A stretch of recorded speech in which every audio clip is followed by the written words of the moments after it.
Good evening, everyone, and welcome back to our Monday show. It's good to have you here. Thanks for coming along. Don't forget, if you like, hit the thumbs up if you like it, and make sure you're subscribed on YouTube in particular. But anyway, we're going across. We're going out across.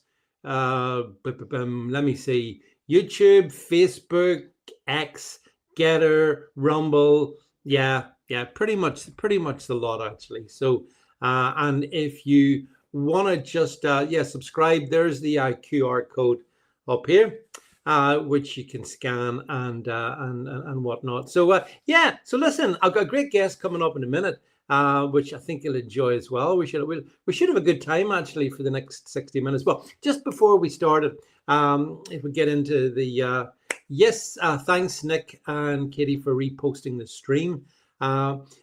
Obviously there was big events happening in Israel and then in Egypt today with hi Chris Davis, nice to see you there, my friend. It's been a wee while since I've seen your name. Good to have you here.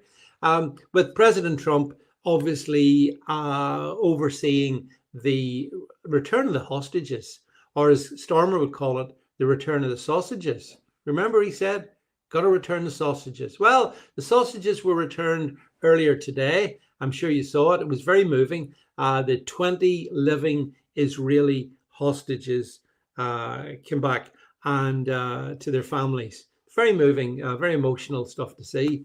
And obviously there's another 20 corpses that Hamas are keeping, but they should be returned soon as well to get a burial, I guess. That bit's grim. That's completely grim. So I think it's a good day. I'm happy for the families to be reunited with their relatives. I mean, that's a huge moment. And I'm sure you'd agree that it was a triumph for President Trump. And this is where the comedy comes in, because, of course, the BBC had to report this. And the BBC hate Trump. So the BBC were, how can we say this in the most curmudgeonly way possible? So yes, Chris Davies, guess what we're going to talk about in a moment, you, my friend. You have anticipated the next bit. And hello to Citizen K as well. Thank you for reposting the stream. So so this was Trump's moment in the sun. Much deserved. Plaudits to Donald Trump. And all the haters out there have had to suck it up today. And it's wonderful to see. And, you know, I mean, Trump is a force of nature. As I was talking to someone earlier today, you know, he's such a one-off. There'll not be people like him or someone like him for a very long time, I think. And only he could have brought together the different factions, at least in terms of getting the hostages, the Israeli hostages, returned to their families, and the Palestinian prisoners, not hostages, prisoners, sent back to, I think 90% of them have gone back to Gaza. Now, the best bit, I'm going to play a quick clip here before we get to our guest. The bit I enjoyed the best today, I was very annoyed about the fact that Keir Starmer was even invited, because he did nothing to help. He did nothing to help this process at all. But he loves the photo opportunity. God, he loves a photo opportunity. So there's this little exchange happened, which we're going to play. And this is where Trump's at the podium and Giorgia Meloni is behind him on one hand, and Trump is Starmer's just on the other side. And what happens is basically Starmer thinks he's going to make a speech, but it didn't work out. Watch this.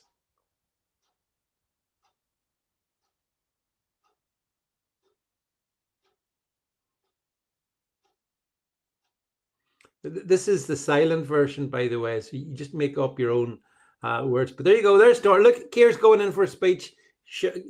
Basically, Trump just shoulders him out. So yeah, I enjoyed that there. Actually, it was funny.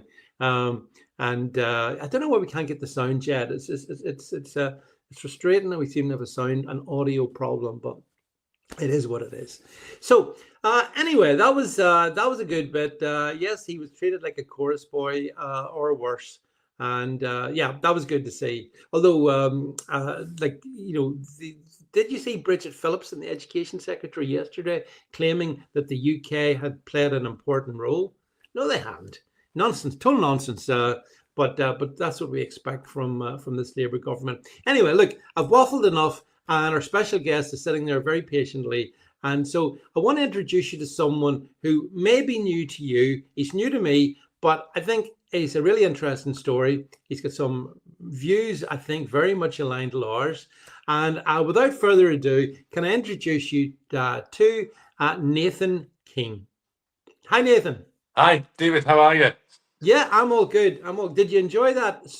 That was the silent version we were doing, by the way, where basically Stormer is human. I loved that bit. It was great. I think so as well. And do you know, I think you were saying that Starmer's done nothing to help this. He's actually done the exact opposite, is what I think. And without Trump being so what he is, just fantastic, is what he's been in, a massive, as he said today, a massive friend of Israel. Starmer and his cronies could have done quite the opposite, actually. Well, that's right. Actually, it's funny because beginning of August, the UK recognised Palestine. Exactly. And I mean, you might as well recognise Narnia because it doesn't exist. But that was unhelpful. And I remember Marco Rubio, who's one of Trump's lieutenants, as you probably know, Nathan, he said, this is not helping. So then for Stormer to try to ingratiate himself, oh, look, I'm the big man, we got this sorted. Didn't. Him and Macron, they have no shame, have they? They're shameless.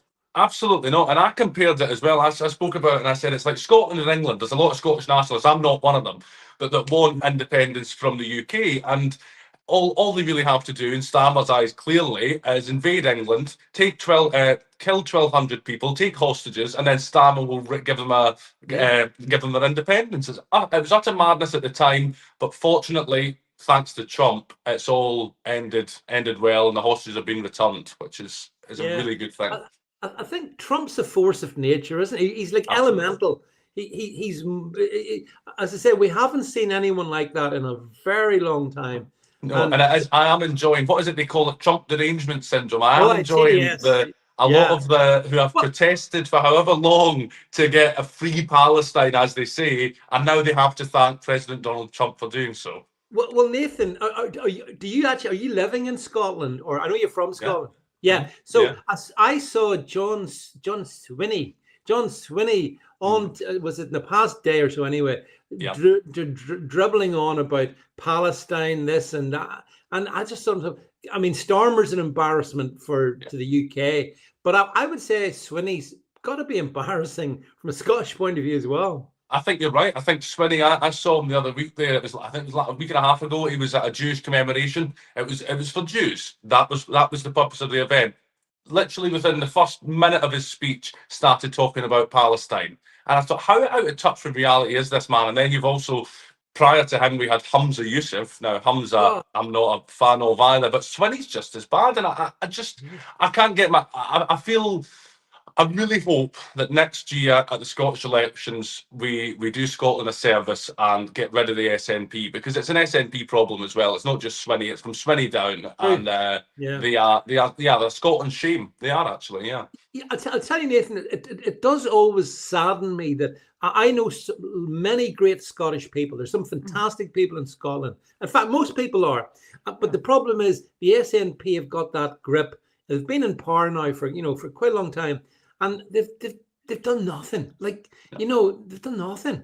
People are blinded. People are blinded by this the nationalistic side of them. That's what it is. But if actually, the media is to blame for it. The Scottish BBC, they always ask the SNP whenever they've got them on. They talk about, what about independence? What's happening with that? Let's stop talking about independence to the SNP and let's actually focus on the records, which is appalling. Nothing short of appalling on education, on health. Everything they touch goes wrong. Well, I mean, Scottish education was always something that was, Scotland was proud of. And now it seems that Scottish education's gone to hell. The main achievements of the SNP seem to have been turned Scotland into the drug capital of certainly the West.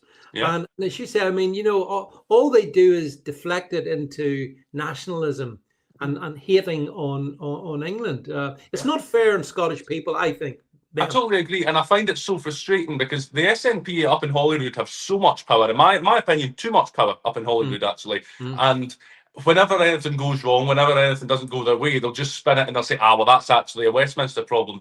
And people don't read into it themselves to realise, no, actually, that was controlled by Holyrood, but they just didn't do anything about it. So, yeah, I think it's funny coming from a Scot, but Rupert Lowe talks about it a lot in terms of Holyrood and how it should be abolished. And I don't know if I would go that far, but certainly given the track record of what I've seen them do over the last 20 years, I wouldn't be too against it, if I'm honest.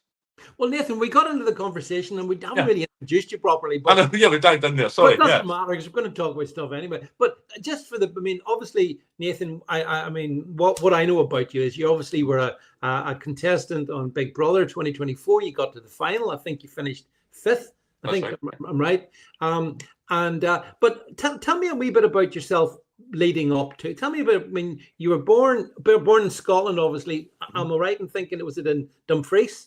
Yeah, Dumfries. Yeah, Dumfries and Gala. I always say Dumfries. It's near Dumfries. I always say that because that's people know where it is. So I was born in Scotland, and so my kind of brief backstory, I suppose, I worked at Dumfries House, which is was at the time Prince Charles's one of his residences in Scotland, and I was only 16 at the time. And when I hit 17, I ended up being his butler at Dumfries House. And so that was I'm a massive royalist anyway, and it was one of the honours of my life. I did that for about 2 years. Then I did a few weird and wonderful jobs after that, COVID hit, etc. And I got to the point last year, 2024, and I thought, I didn't really know exactly what I wanted to do in my life. I'm interested in politics. I was interested in lots of things. And so one of my friends had sent me, Big Brother's taking applications. And I'd never watched it. I've seen clips from it from the old days. I know what it's about. Yeah. And I thought, that might be quite fun. Why not? And I applied on the off chance that I might get in. And then it just kind of slowly dragged on. And I thought, right, okay, it started to hit me a bit. I might actually be going in here. And I did. And I'll tell you, it was one of the best experiences of my life. I was in there for 6 weeks. I loved every minute of it. Obviously coming out and then how they edit the show, whatever, and that's a completely different story. But actually in that time, in that 6 weeks, I had no contact with the outside world. I had no phone. It's an experience that you'll never have, especially now, to go 6 weeks without a phone, without contact. I came out of the house, and the first thing the producer said to me was, by the way, Donald Trump president. And I was like, oh, well, that's just... And it kind of hit me then that I have really been out of the world for 6 weeks, and it's quite a unbelievable thing, really, yeah.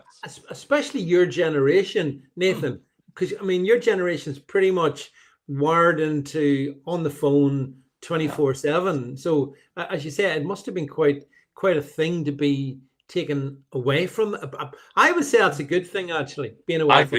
I agree. I totally agree. I was never that big on social media prior. I've been on it for the last 12 months. Since I came out of the house, I started posting on TikTok, mainly on TikTok. I've started posting on X more recently as well. But prior to that, I didn't really consume social media. I didn't really use it. I remember, if I'm entirely honest, I didn't even know TikTok existed until probably about 18 months ago, I would say, which is ridiculous because apparently it blew up during COVID. I didn't know that. So yeah, it's been a bit of a baptism of fire for me, if I'm honest, since leaving the house and been involved in social media, seeing how it works and consuming it myself, because I thought if I'm going to post on it, then I need to consume some of it. I need to know what it's all about. So yeah, it has been a baptism of fire is the best way of putting it for me. Yeah, I bet. Well, the thing, you see, the way I know you've gained a degree of notoriety or whatever for some of what I would consider extremely sensible comments that you've made, but how did you find? You see, in that media, I mean, I've been in the media world, but not Big Brother, just more generally in terms of back in the day on the BBC and Sky and things like that, just doing commentary stuff, and I hated that because I hated them. I really didn't like the people, the other side, that you were the presenters. I didn't like them. Didn't feel it. How did you find the people, not the contestants, but the actual people in Big Brother, the running it?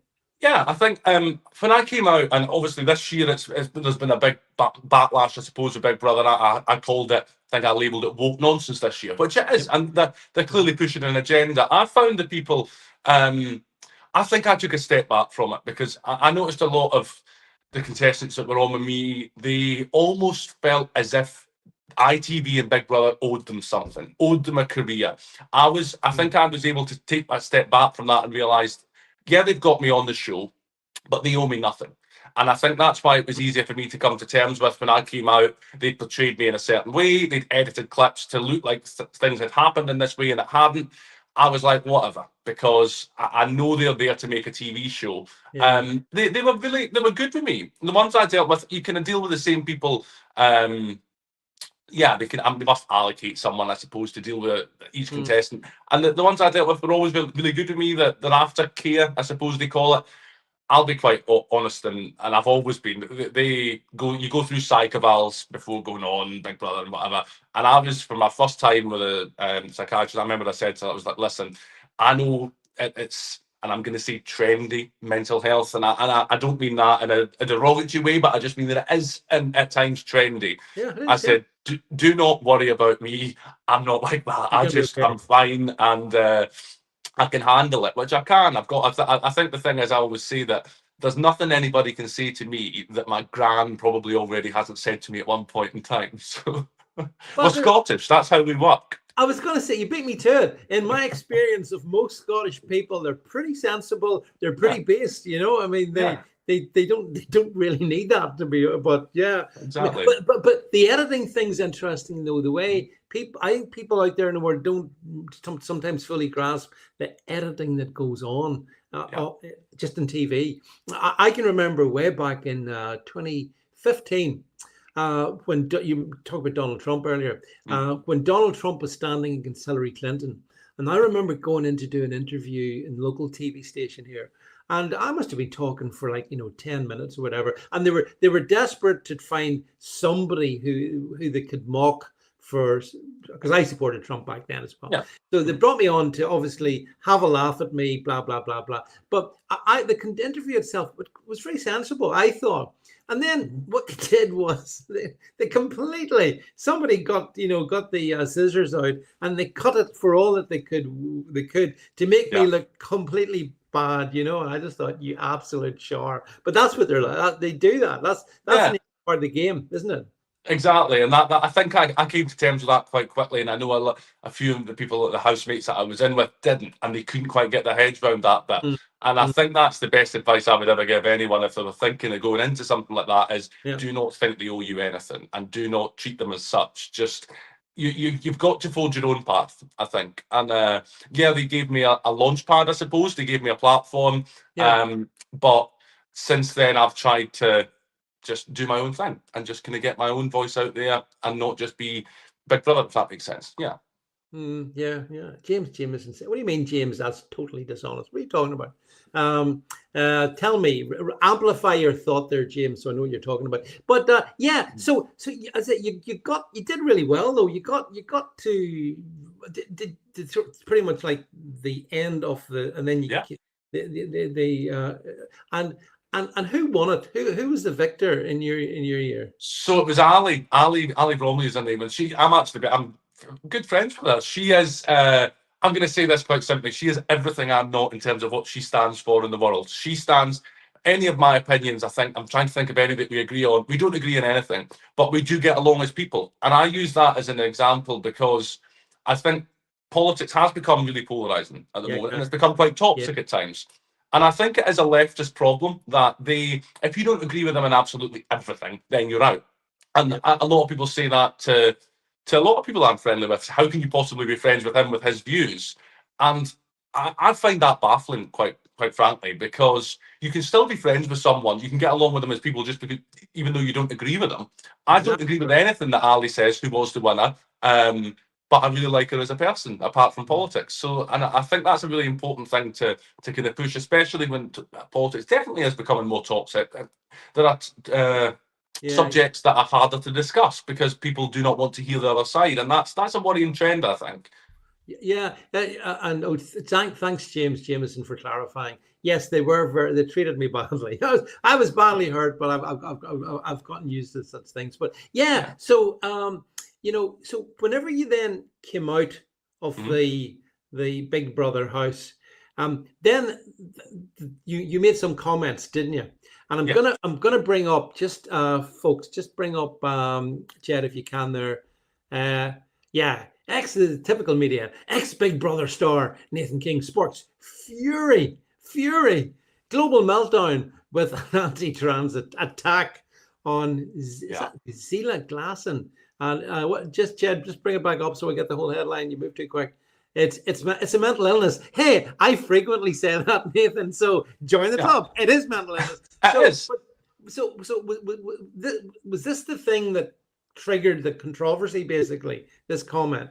This was I think a week and a half, couple of weeks ago. This is I've been posting on TikTok daily for a year. I suppose I Yeah, always post very people call it controversial, but I agree with you. I think it's reasonably sensible opinions that I have, and I share them.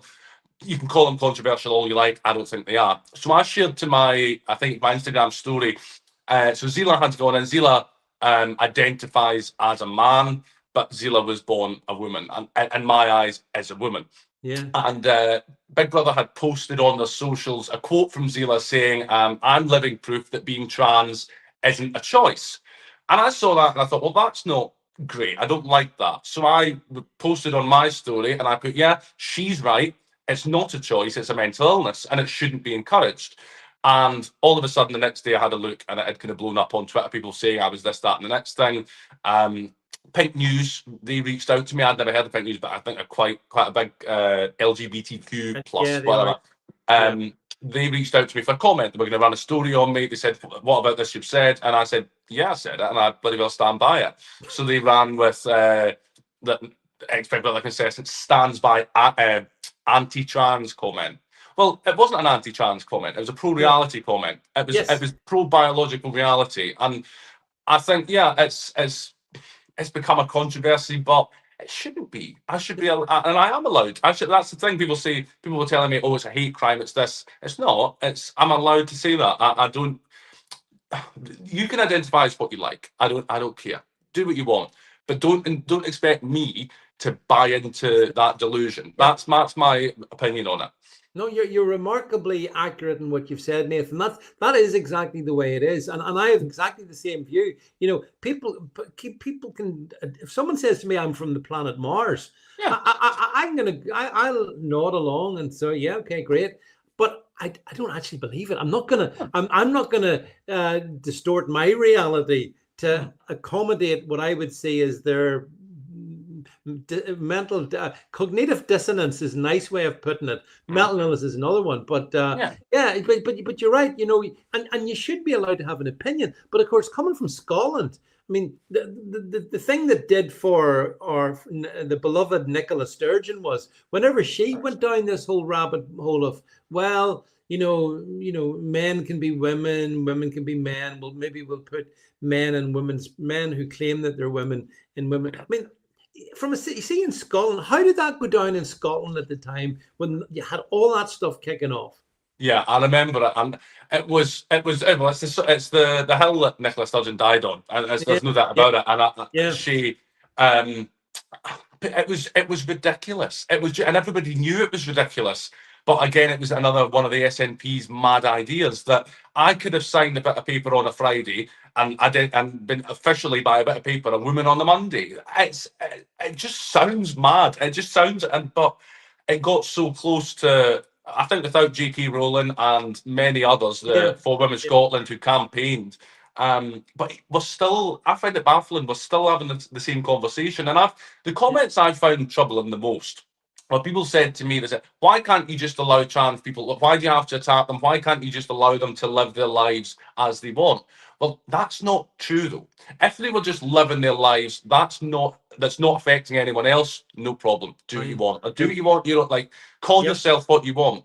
yep, But they don't want that. They want everyone to because what happened on Big Brother this year, coincidentally. So there's a woman, Caroline, and she said to Zila, that, and quite a blunt way, but she said, you're a girl, which she was correct. Caroline ended up getting formally warned by Big Brother for this. Now, that to I was appalling, firstly, for me, because Yeah. she was just respecting biological reality.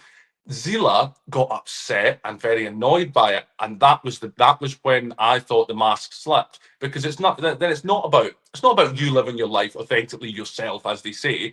You want other people to buy into it. That's You it. want That's to, it. yeah, Yeah, you're absolutely right. Yeah, yeah, yeah. They want to control your reality, yes, and that's wrong because, as you say, Nathan, let them live their lives. If that, but I don't. But I think that is actually fake. They don't want to live their lives. They want to live your life for I you. They want to bring you into their own reality. And I have to say, as I say, someone who's I've been in Scotland so many times over the years, and I always felt Scotland very based, very down to earth with all that kind of history you've got up there. And then you saw all that with Sturgeon and the gender recognition certificate and all of that. But as you said, Nathan, and you're right, it did for her because she was riding high on the polls one moment, and then the next within 6 months, it was yeah. all over. It's I think lovely. that's I'd love to see it, by the way. It was great to see. Oh yeah, it is. It's great to see anything that sinks the SNP. I'm happy with. But the thing is, as well, I think I heard Nicola Sturgeon on an interview, and I can't remember who did the interview recently, but she was promoting her new book. Which, by the way, if anybody's reading that, I don't know why you're reading it, but anyway, and she said about she was asked by the interviewer, what if a man has committed the most heinous act against a woman? We know what that is, Yeah. and if they then identify as a woman and go in a women's prison, do you have a problem with that? And Nicola's answer debunked the whole theory for her, and it debunked her whole argument, because she said, well, if you do that, then you lose the right to identify as what you want. And that surely defeats the whole argument, because if Nicola believes what she says, that you can identify as what you want and you can become what you want, then surely you can't lose that right just because you've done something wrong. It doesn't make sense. I think it defeats the whole argument. And I remember watching it and thinking, she's just caught herself in and that's the nuance there that she just was unwilling to recognise before, I think. Yeah, it was amazing. I remember watching it all unfold. Yeah. And you just thought, boy, she's getting in a hole there. She's digging a hole. Yeah. Mm-hmm. And she was a pretty wily operator, although I didn't like her. But she's good. Yeah, absolutely. But she couldn't get out of that one, Nathan. The trans thing did for her, Yeah. But don't you think as well that the whole trans thing, like a lot of people in the, as it were, the kind of the LGB community, I mean, they find it very troubling as well. Absolutely. Because in a sense, the T's want to control the LGBs, and that's led to all kinds of issues. Yeah, that's what happened to me. I got accusations when I put that statement out that I was against all LGBT whatever, and I made that very clear. I said no. I said LGB is sexuality. That is that's not a problem. The rest is gender ideology, and that's a completely different subject altogether. So. And there is a breakaway. There's a breakaway happening. I've noticed it online and stuff. There's an LGB because it's been hijacked. And I was talking about it the other month. I wasn't at it, but I saw online pictures from, I can't remember where it was, but it was one of the Pride marches. Yeah. And it seems to have been hijacked by this madness that surrounds it. It was people dressed in just unbelievable. I can't even put into words just how horrifying I thought it was. And I thought, that's not what it's about. That's not what it was about LGB, and it's been hijacked by this gender ideology, and also I don't even know what it is, but it's just this madness that's hijacked it also. But the media is very much in favor. Pretty pro it, I would say. Yeah. The mainstream media most certainly is, and that's why, as you say, they're very quick to demonize someone like yourself, say, for expressing views that I think are actually quite middle of the road, namely live your own life, but listen, don't force me to recognize something that biologically isn't true. I mean, you're in the reality-based community, as am I. But the media must know it. Surely they know that, and yet they play along with it. they're pushing an agenda. I don't know what's going on, especially with Big Brother this year, but they are pushing an agenda very heavily. Mm. And I think the thing is with Caroline, although it was just at the time it came across like something that was quite like shocking, but actually when you read into it, and when I looked into it in a deeper level, Yeah. they publicly on a primetime television slot on whatever night it was on ITV, they publicly shamed a woman for recognizing biological reality, and the message they are putting out there to young impressionable minds is no, do not respect the truth, do not respect reality, go along with what we tell you to go along with. And that actually I found it quite dangerous in a way, because that's the agenda they're pushing, and that shouldn't be encouraged in itself. Can I ask, Nathan, you see, like in your age group, your demographic, I mean, I think in my age group, most of us are pretty like, this is mental illness. But we keep reading how woke younger people are. How would you sort of sum up your experiences of your own age group on issues like this? I think it's a fair comment. Firstly, there is a serious problem amongst, and that also comes into the voting age getting changed to 16 and 17-year-olds. I think it's utter madness. But yeah, there is a serious problem, and I think social media has a lot to answer for in that regard, because their heads are being filled by this nonsense. And also, I think TV companies really need to take responsibility. Also, as I always say, it's pushing it on young, impressionable minds is the danger. I think amongst my social circle and peers, I think there's a lot more of us that think like us than the media would have you believe. I think there is I see is there's a silent majority there. When I post on social media about certain things, I get a lot of people who wouldn't publicly agree with my post and wouldn't publicly interact with my post, but privately they say, I fully agree, fully support what you're doing, Nathan. So they're almost shamed, and they're probably, in a way, I don't blame them for being fearful, because when I put that out there, I had death threats, I had the most vile messages that you can imagine. So I don't blame everybody. Although I do say that, in a way, being silent is complicit and is complicity. I do think that also, but I do have a bit of sympathy, because they know the backlash they're going to get. So it's easier to stay silent. Can I ask you, did you go to university? I didn't actually. No, I didn't. I worked in, as I said, I worked for Prince Charles when I was 17 till 19. So I was going to, I always intended to, but I didn't. See, that was such a good decision. That much, but see, because I think what's happened. A lot of young people of your age, they go into the universities, including the Scottish universities, and they come out at the other end, Nathan, as these little brainwashed sort of mini Marxists. And it's really sad to see, because the whole point of university back in my day was to teach you to think for yourself. Nowadays, it's to indoctrinate you into what to think. So I mean, I just interested. I think you're right, and I found it very fascinating listening to a friend of mine now, Connie Shaw. She was at Leeds Uni, and her story was fascinating, because I've seen it in friends that people I used to be friends with, and people I still am friends with, that have gone to uni. And I think, well, he didn't used to be like that. He's turned into quite like, and yes, people change, but it seems to be a lot of people that are turning into, as you say, mini Marxist, and worrying, and that's not what uni should be about. It's not what university should be about. So that's what's going on there as well. The education system right through is worrying.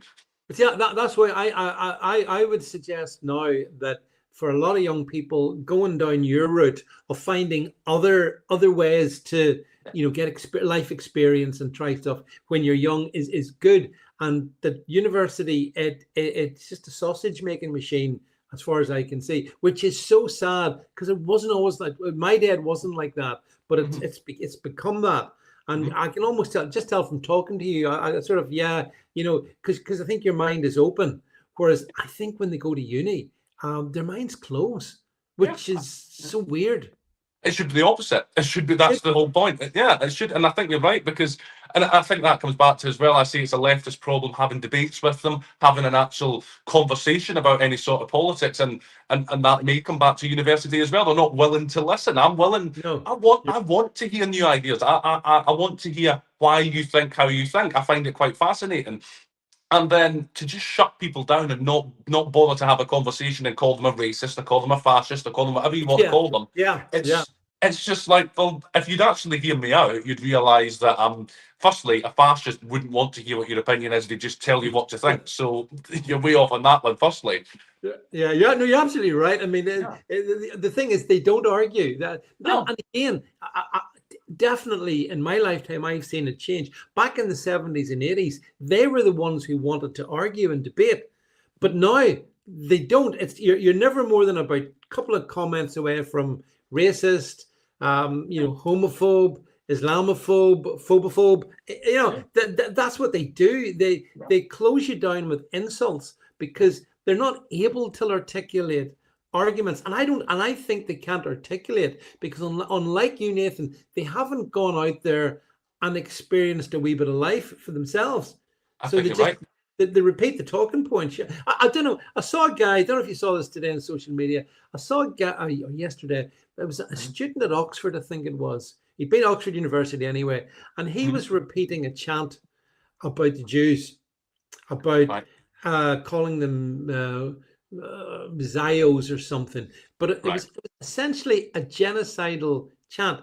And I looked at him and I thought, you've been completely captured. You're too stupid to know it. Even though you're at Oxford, you're too stupid to know what's happened to you.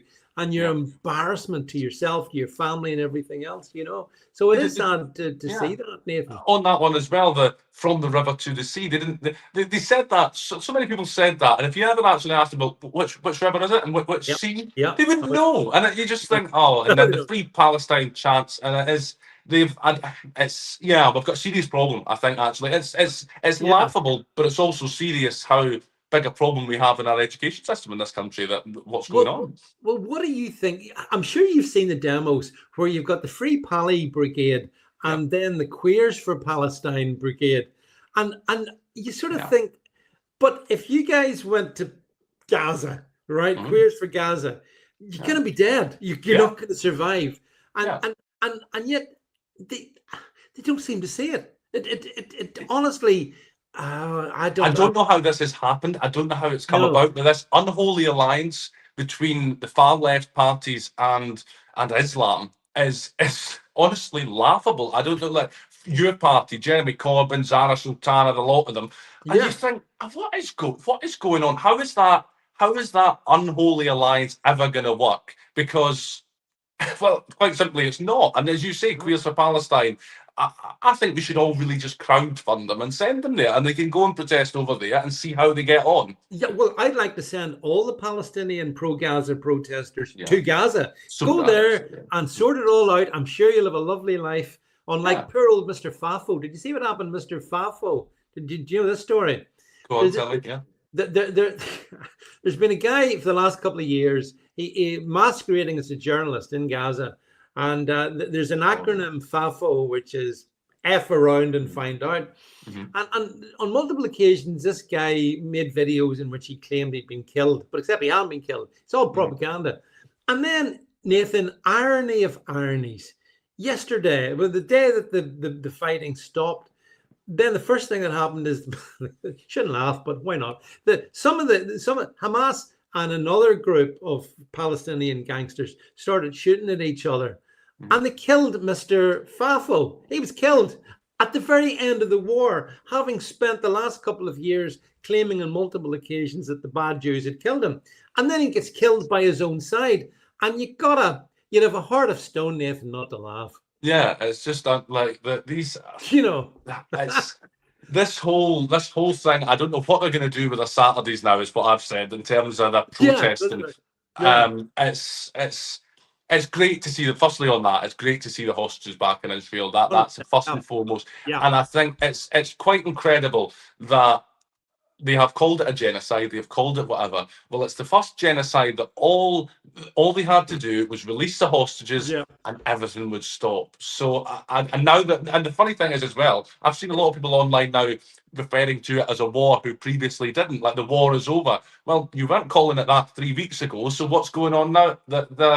They just contradict themselves. I think if you just give these people enough time to speak.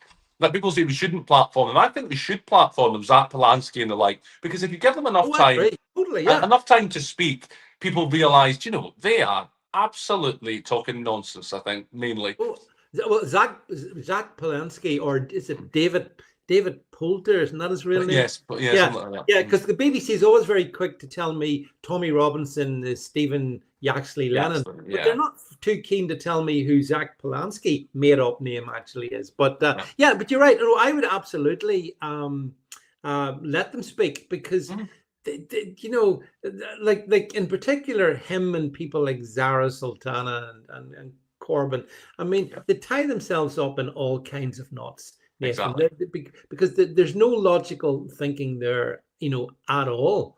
No. But yeah, from the river to the sea and all that stuff. But I believe that. What do you think about, you know, the way that they were trying to sort of say, well, that's a genocidal chant, but you shouldn't say it. But I think I would more or less say what you want. No, you know, nobody cares about you anyway. But I know it's offensive for Jewish people completely, because it is a genocidal chant. Yeah. It is, no doubt about it. But I don't like too much censorship, if you follow me. I agree. I get that. Yeah. You know, on either side, and we have to be careful, I think, on the more balanced community, that we don't start saying, well, we'll censor them because they wanted to censor us. I don't want it, because that doesn't lead you to a good place, Nathan. I totally agree. I think that the thing is, I'm a free speech. You've got to be a free speech absolutist. You can't have one rule, and we can't start playing by their rules. Like, was it Jimmy Fallon in America was almost cancelled? I don't agree with that. I don't agree with Jimmy Fallon's sentiment on Trump, but I do agree with his right to say it. And I think the other thing as well, I'm a big Trump fan. I love Trump. I think he's a brilliant for America, for everywhere, for the world, actually, for world safety. I didn't agree with his you can lock people up now for burning the flag. I don't agree with that, because that's free speech. If you want free speech, you've got to have it. And I don't think I wouldn't be very happy if someone were to burn the Union Jack, but I don't think you should be locked up for doing so, because you should have a right to protest and whatever. So yeah, I think we can't fall into the trap of doing what they do and trying to ban us and lock us all up for saying or doing things they don't like. No. And I think sometimes we are a wee bit guilty sometimes, where we one rule for them and one rule for them. We need to watch that, I think. Yeah, it's a good point. I had a laugh at another one of your Scottish compatriots, Humza Yousaf. Our Humza came out. As you know, I mean, he's just a hot mess. But yeah. I tweeted at him. I wanted to know, given that the Hamas are now killing other gangs of Palestinians, which ones does he think we should stand with? But he didn't even respond to me. But he's probably too busy thinking of a new anti-white slogan. But all the same, Humza's a racist. I see it quite frankly. He is, and that's exactly what he is. I've seen his speech. He's a dangerous man. He's a dangerous man. When he was talking about Scotland and the top positions in Scotland, Scottish jobs and Scottish government all being white. Well, Scotland, I think, and don't quote me on this, but I think we're about a 94% white country. Scotland, right? It's round about there. So yes, that you would expect that those jobs would be filled by whites. It baffles me. It baffles me how they can even come out with that stuff and look serious while saying it. But no, well, I mean, he's a clown.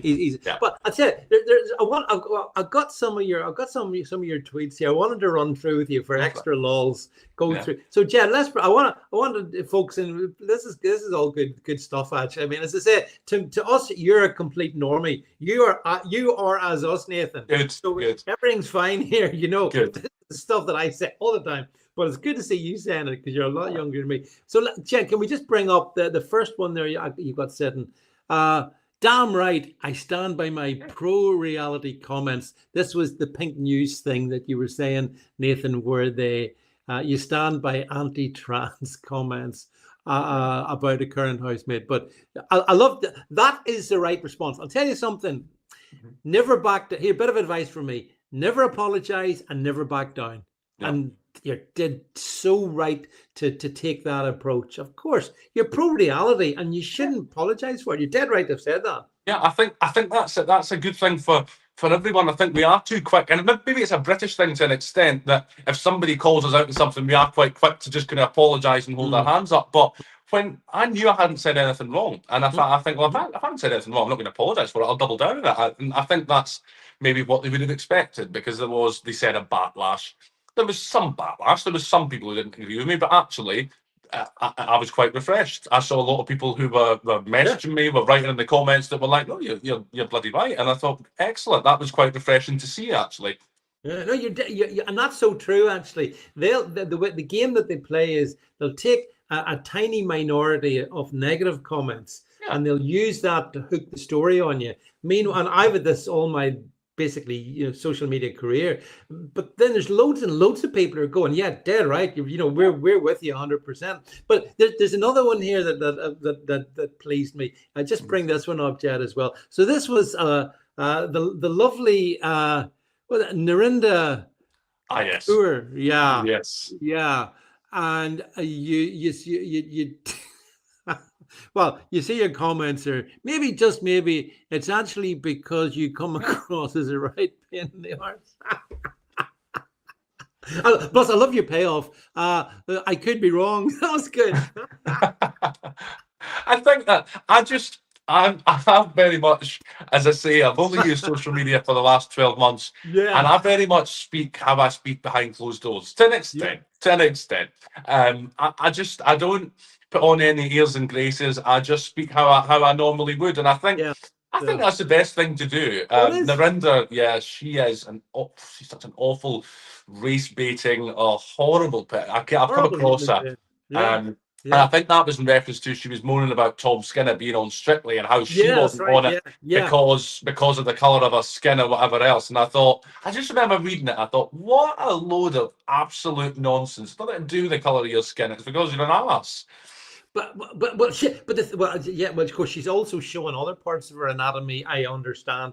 I quote you to Lawrence Fox for more info. But the thing about her is, here's the thing: she just craves. I believe she comes across as she wants publicity. She wants the sort of focus that you get if you go into the Big Brothers. She yearns for that kind of stuff, Yeah. And it's just a bit pathetic. I think so. I think that's the thing, and I've come across people like that even with our own Big Brother. When I was on, I went on simply for the experience. I went on not thinking of where this might lead to.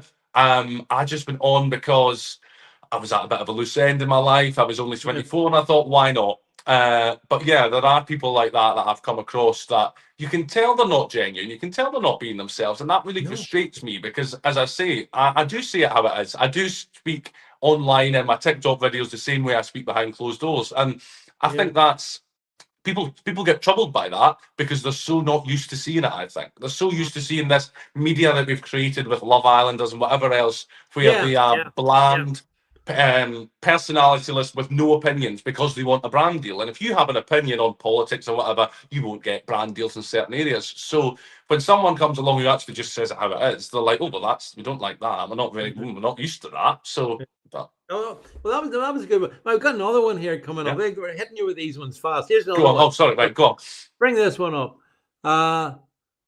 Right, okay. So this is in relation to Demi, who says that not your number one fan, maybe here, Nathan. Maybe not. I'm thinking, I could be wrong, but I mean, I love the way you responded. Yeah, Can anyone actually tell me I'm wrong though? Yeah, that's honestly that's the best response. That is the perfect response. When they come at me, I'll just do two-word response. Still right though. And then it cracks them up because as if somehow or another they're going to prove you wrong because they insult you. It doesn't work. That's what they do. They always just come straight to insults about whatever it is about me. And I think, okay, I've heard that before, but tell me, am I right or am I wrong? That's the main thing, Yeah. And then tell me why, if I am wrong, tell me why I am wrong. Yeah, and then that unhinges in them at that point. That's when you're definitely going to be called a phobe of some sort, But, you handle yourself very well, I think, when those kind of things come your way. Yeah, well, I mean, you're 24, is that right? 25 now, yeah. 25, yeah. You're getting. I've had a hard paper round, but yeah, I am 25. Yeah, well, put it like this. Yeah, you're still pretty young, and you've handled yourself, I think, extraordinarily well, Nathan. Because I am sure that there's always a wee bit of pressure if you're holding your ground like you have done. And some of the rest of us do as well. There's always a wee bit of pressure comes with it because you are being authentic, but in a world that kind of doesn't like that often doesn't like authenticness. Mm-hmm. I think you're right. I think you're totally right. I think I see it. I see it all the time, and it really frustrates me because I, the thing is, I've got skin like a rhino. You can say anything to me, and it doesn't affect me. But yeah, it does when it does come and when the volume of it. I wouldn't say I've ever questioned if I'm wrong, because I think the good thing is anything that comes out of my mouth, I believe it. I don't just say it for effect. So if I'm ever challenged on it or ever pulled up in it, I can stand by my words, and I think that's useful, I would say. Mm-hmm. Well, we got another one then. Here's another one that please, another one. Just bring this one up. This is good. Yeah. My feed's full of nationalist SNP loving fools. Here's my response. Again, then you got the getting so bored.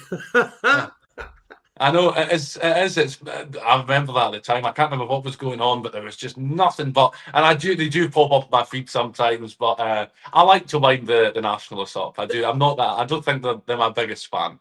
No, do you not think they hunt in packs? I remember having around the time of the Indy, when I was obviously very opposed to.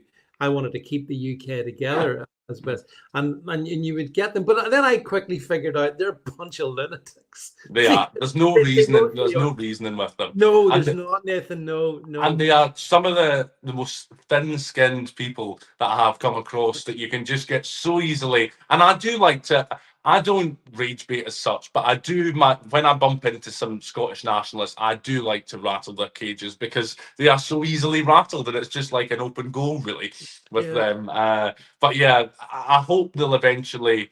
I do worry, if I'm honest, because next year we've got the SNP and the Union vote is split in Scotland now, but we're split amongst Reform, Tories, Labour, and so it does worry me that we might end up with another referendum. But fingers crossed that doesn't happen. Yeah, I mean, I think next May, when we get the regional elections in Wales and Scotland, I mean, I'm pretty sure Wales is going to be a good result, as in Labour's going to get booted out, and I think Reform's going to be a big player there. If all the polls are right. And in Scotland, it seems that things are beginning to change, at least, But my understanding would be that I don't think Labour is, because Labour's going down the tubes elsewhere in England. I think is it the same in Scotland? Is that your sense? It unfortunately is, because I was actually, and I'm not a Labour voter, I'm not a Labour fan, but I was quite quietly pleased that Labour had a bit of a resurgence in Scotland, because I thought, right, okay, in my eyes in Scotland, it's anyone but the SNP. That's how I view it in Scotland, anyone but the SNP. And I thought, right, okay, Labour will scoop up next year, we'll be fine. But now they've knackered that boat, so I don't know what will happen, and the Conservatives, we've always struggled here in Scotland, but more so now. So it's going to be left to Reform, I think, and I think maybe I think you're dead right. Actually, I think it is going to be down to Reform in Scotland. But I think that ever since Thatcher, Scots couldn't bring themselves to vote really, apart from a few areas, for Conservatives. But I think they apart from my area, coincidentally, it's actually I had so I'm in Dumfriesshire, Clydesdale and Tweeddale, and David Mundell has been my MP for the last 20 years, and he was for a long time was the only Tory in Scotland. So it's coincidentally my area that's the Tory area. I wonder will it still be next May? I know, I'm curious as well. I'm very curious. We're very more or less not far off Carlisle. So yeah, we always have been, and I hope. I mean, there's a guy. One of our viewers is saying that Scotland used to be a small C conservative country before Thatcher. I think that's right. By the way, I think it was.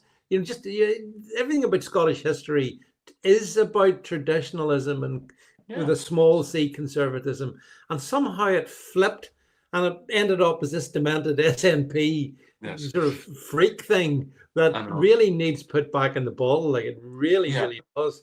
I'm hoping it happens, Nathan. Now I think we have one more. I've got this. I see something. Let's see, what is this next one that's sitting here? Oh yeah, this was a classic. Yeah, this is a classic. It's a great exchange, actually. So, folks, I'm sure you can see it. Nathan saying, criticizing Islam is not hatred; it's common sense. And then somebody says, "Say that to Khaled, big man." Yeah. And then Nathan says, I don't know who that is, but I'd most definitely say to anyone. Yeah. Yeah. I think You're right. and Yeah. go on. No, listen, criticizing any religion, Yeah. any ideology is fair game. Yeah. None should get special status. For some reason in this country, and you were saying about the phobes earlier, Islamophobe just comes straight out as soon as you have a serious, and we do need to have a serious conversation in this country about Islam. We need to have a serious conversation in every country. And yes, as you say, every religion has its flaws and should be discussed. But for some reason, Islam seems to have been insulated from that, insulated from criticism of any kind. And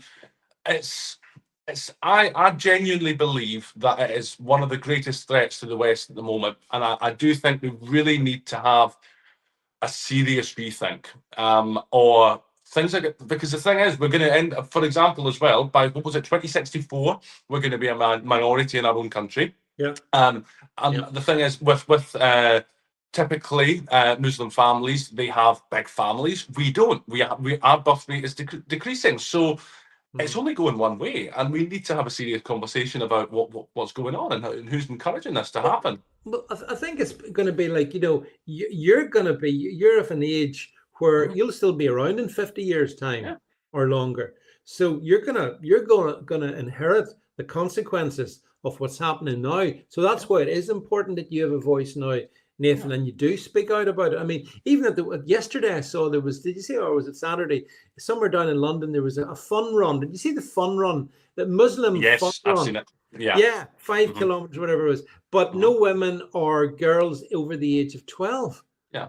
Can you imagine that was right wingers? Can you imagine that was a reform convention? And the outrage that would be from the left, the selective outrage.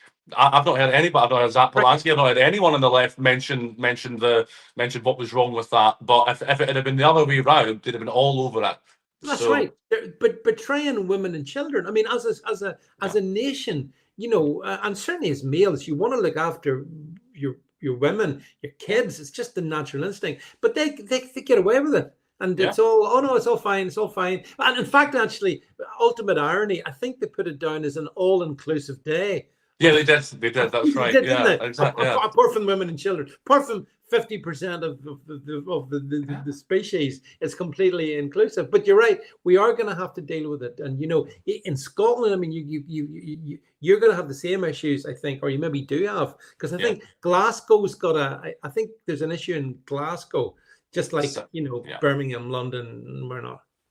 Glasgow's, and it shows how bad it is. Our friend John Swinney, he even has called to stop asylum seekers coming to Glasgow at the moment because Glasgow is at breaking point. Yeah, and that when I heard it from John Swinney, I thought, well, it seriously must be bad. And I knew it was anyway, because I've had messages from people telling me they have no money. They've run out of money. The council's run out of money in Glasgow. They are overwhelmed. They've no housing, and they are flooded with asylum seekers and people who have no right to be here as well. And the city's at breaking point. A serious problem in Glasgow, especially. All over Scotland, but Glasgow especially is really hit hard at the moment. That's interesting. Yeah, that is interesting. So if they don't go to Glasgow, where do they go? Edinburgh then, or Edinburgh, Dundee? Dundee. I think Dundee's another one that is struggling. It's not a place I'm in often, Dundee, right enough, but Glasgow's the number one. It has just been used as a dumping ground. It really has, and they have not got the facilities or the money to cope with it. I'm being told Aberdeen has 3 refugee hotels, and I saw, is it Kate Forbes? Who's standing down next May? Yes, she made a speech. I think she made a speech. Was it today?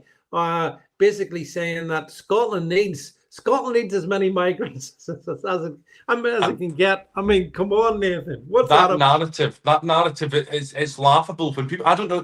No one can possibly be taken that seriously. Another one that frustrates me as well is Britain or Scotland was built on immigration. No, it wasn't. Britain and Scotland was built by hard-working British men and women, and a small number of people who came here contributed also.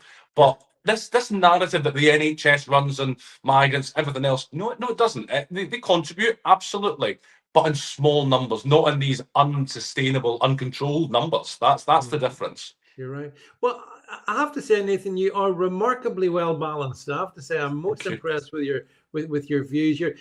To me, you are very much in the reality-based community, Yeah. and that'll stand you well as life, goes along, because so many of your compatriots in your age group aren't. And I think that's maybe everyone should spend a few years working for the Royals, and maybe Maybe they should. Yeah. that would give people a better sense of balance and whatnot. Now, look, you can find Nathan over on his. I know you're on TikTok, as you say. You're right, also over on the on X. There you go. Make sure you give him a follow over on X as well. So. Yeah, no, I did enjoy your commentary. I've started following you, and it's good. Listen, I'll tell you one thing, just to finish on. It's really good at my point, where I've spent a long time arguing back, basically from the same principles as you have.